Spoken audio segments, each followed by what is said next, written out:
Continuamos con el libro titulado Filosofía. ¿Quién la necesita? Escrito por Ayn Rand. 5. El egoísmo sin un self. 1974. En El eslabón perdido, discutí la mentalidad anticonceptual y sus manifestaciones sociales, tribales. Todos los que adscriben al sistema tribal son anticonceptuales en distintos grados, pero no todas las mentalidades anticonceptuales son tribales. Algunas de estas personas son lobos solitarios, enfatizando las características más depredadoras de la especie, la mayor parte de los cuales son individuos frustrados en su deseo de pertenecer a la tribu, o sea que hoy son rechazados por esta, o por las personas de su entorno inmediato. Son muy poco fiables para acatar las reglas convencionales y demasiado obviamente manipuladores para competir por el poder tribal. Dado que una mentalidad perceptual no puede proveer a un hombre de una forma de supervivencia, ese hombre, librado a sus propios recursos, se convierte en un vagabundo intelectual que anda sin rumbo fijo como un parásito mental ecléctico que recoge pedacitos de ideas al azar, modificándolas a su antojo, con solo una constante en su comportamiento: su marcha a la deriva de grupo en grupo, con la necesidad de aferrarse a las personas, a cualquier tipo de personas, y manipularlas. Sean cuales fueren las construcciones teóricas que pueda urdir y manipular en campos diversos, es el campo de la ética el que lo llena del más profundo terror y del sentido de su propia impotencia. La ética es una disciplina conceptual. La lealtad a un código de valores requiere la capacidad de captar principios abstractos y aplicarlos a situaciones concretas y acciones, aún en el nivel más primitivo de acatar algunos mandamientos morales rudimentarios. El lobo solitario tribal no tiene comprensión de primera mano de los valores. Siente que esta es una falla que debe encubrir a cualquier costo, y que este asunto para él es muy difícil de falsear. Los caprichos que lo guían y cambian de un momento a otro o de un año a otro no pueden ayudarlo a concebir un estado interior de dedicación para toda la vida a los valores que ha escogido. Sus caprichos lo condicionan a lo opuesto. Automatizan su evasión de un compromiso permanente hacia cualquier cosa o hacia alguien. Sin valores personales, un hombre puede no tener sensación de lo correcto o de lo erróneo. El lobo solitario tribal es totalmente amoral. El signo más evidente por el cual se puede reconocer a este tipo de persona es su incapacidad absoluta para juzgarse a sí mismo, sus acciones o su trabajo con cualquier tipo de estándar. El patrón normal de autovaloración requiere una referencia a alguna virtud o valor abstracto. Por ejemplo, soy bueno porque soy racional. Soy bueno porque soy honesto. Aún la idea que sustenta el parásito mental, soy bueno porque le gusto a la gente. Sin tener en cuenta si los patrones de valor involucrados son verdaderos o falsos, estos ejemplos implican el reconocimiento de un principio moral esencial, que el valor tiene que ser ganado.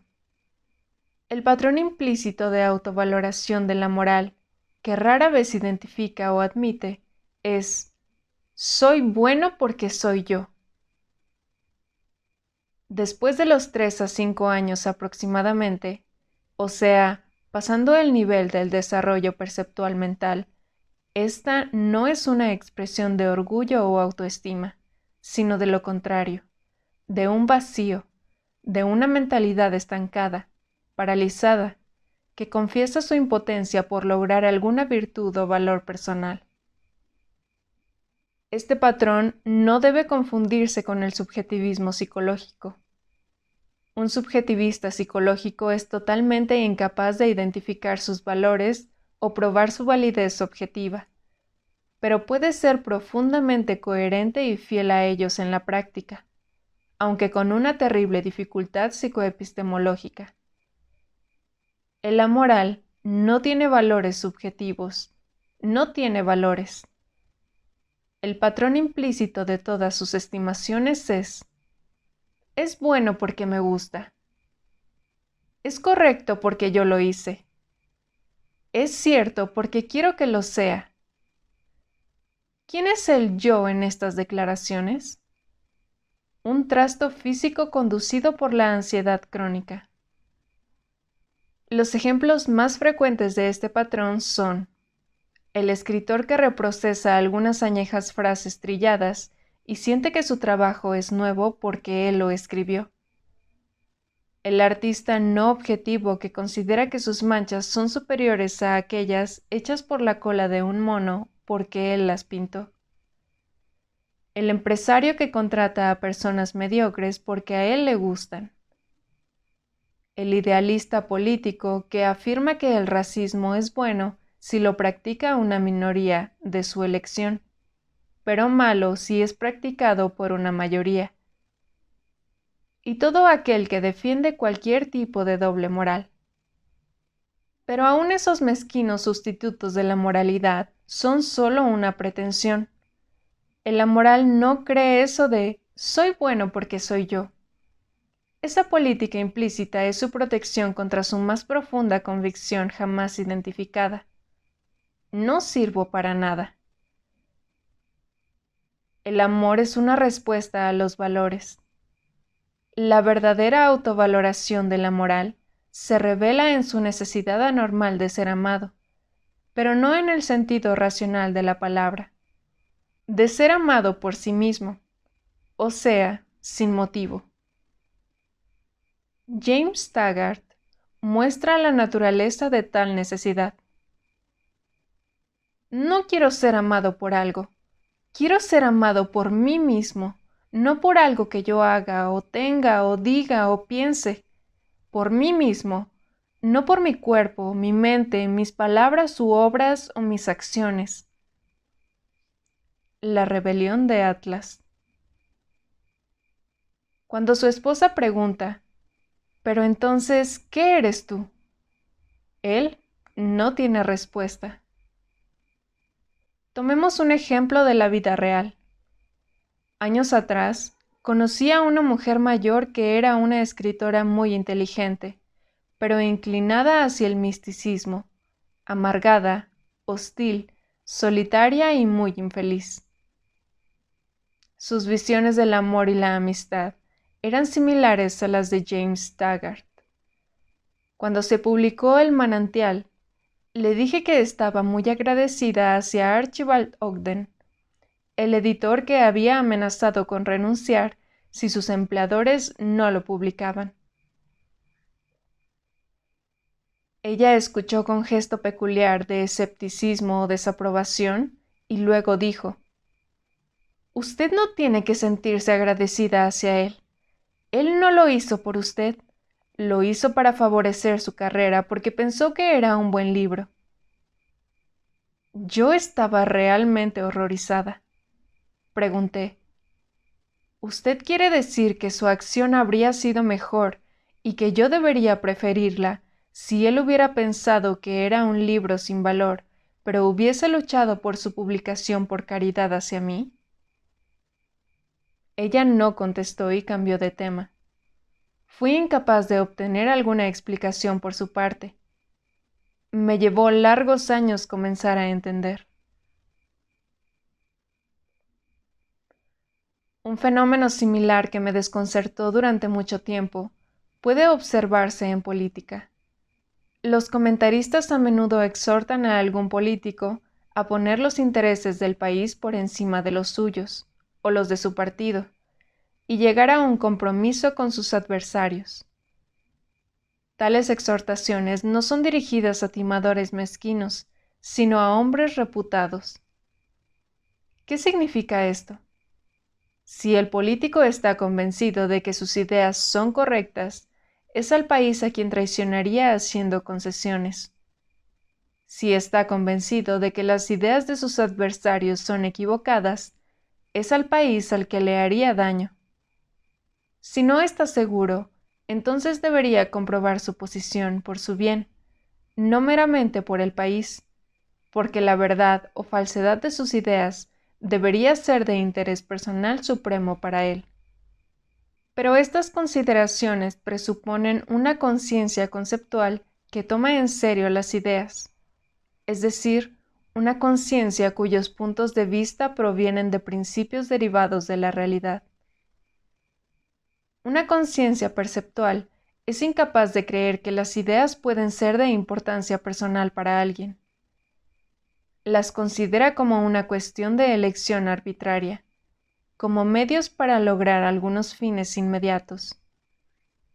En esta perspectiva, un hombre no trata de ser elegido para un cargo público para llevar a cabo determinadas políticas, sino que apoya determinadas políticas para ser elegido.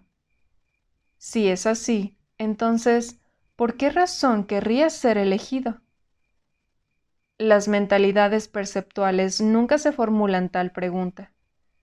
El concepto de una meta de larga proyección está fuera de sus límites. Hay muchísimos políticos y comentaristas con ese tipo de mentalidad, y dado que se la considera como correcta y normal, ¿qué indica esto acerca del estado intelectual de la cultura actual?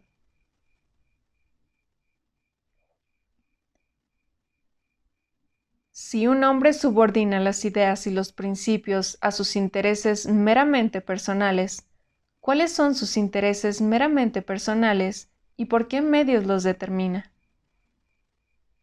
Considérese el trabajo falto de sentido y de atractivo por el cual un político se condena a sí mismo si el objetivo de su tarea, la administración correcta del país, no tiene ningún interés meramente personal para él.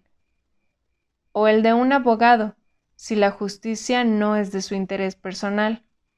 O el de un escritor, si el valor objetivo de sus libros carece de interés personal para él, como lo sugería la mujer que cité.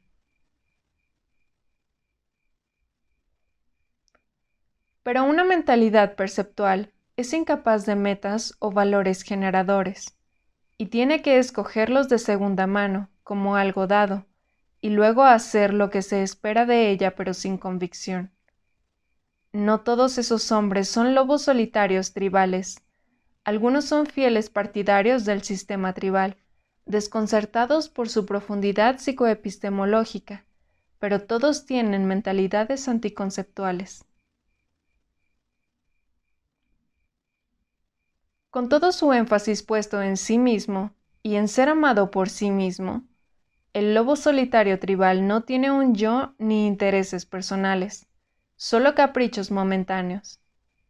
Es consciente de sus sensaciones inmediatas y de muy poco más. Obsérvese que cada vez que se aventura a hablar de los valores espirituales, es decir, de lo intelectual, de las cosas que personalmente ama o admira, sorprenden la trivialidad, la vulgaridad, la mediocridad prestada que revela. Un lobo solitario tribal siente que su yo está desvinculado de sus acciones, su trabajo, sus búsquedas, sus ideas.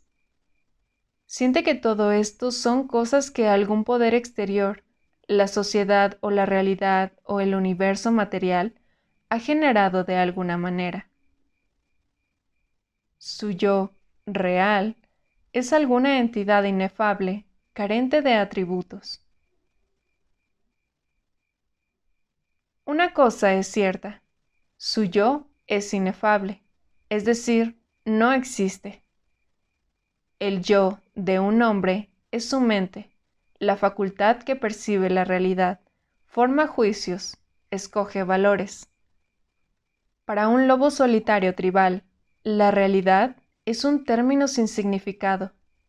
Su metafísica consiste en un sentimiento crónico de que la vida en cierta forma es una conspiración de personas y cosas contra él, y pisará pilas de cadáveres para afirmarse. No, para esconder o llenar el vacío interior dejado por su abortado yo. El mal chiste sobre la humanidad es el hecho de que a él se lo considera como un símbolo del egoísmo.